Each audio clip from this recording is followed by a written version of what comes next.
बिस्मिल्लाहिर्रहमानिर्रहीम। जिरगा प्रोग्राम में सलीम साफी ने कामरान टिसोरी को बुलाया है।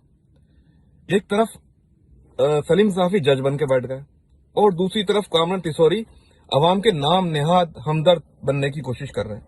सबसे पहले तो सलीम साफी, वो एपीएस का वाकया तो याद होगा तुम्हें, इसमें 150 से ज्यादा बच्चों को शहीद कर दिया गया।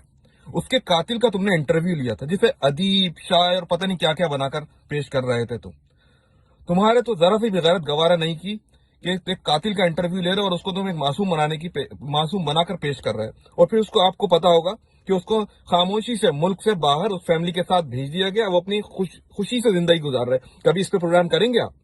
8 साल से ज्यादा अरसा गुजर गया है, उन बच्चों के वालिदैन को इंसाफ नहीं मिला। और दूसरा, आपका ताल्लुक केपीके से है ना। केपीके में क्या हालात है वहां? बिजनेस फोरम, बिजनेसमैन, आम आदमी कितने परेशान है वहां। भत्ताखोरी, यहाँ तक कि कौमी असेंबली, सूबाई असेंबली, सेनेट के मेंबर्स, गवर्नर तक महफूज नहीं उस भत्ताखोरी से। आए दिन फौजी जवानों को वहां शहीद किया जा रहा है। कभी इस पर प्रोग्राम किया आपने? यहाँ तक के पोलियो वर्कर्स, हर साल पोलियो वर्कर्स मारे जाते हैं केपीके में। कभी इस पर प्रोग्राम किया? कौन मारता है उनको? और दूसरा, कामरान टिसोरी पे आता हूँ।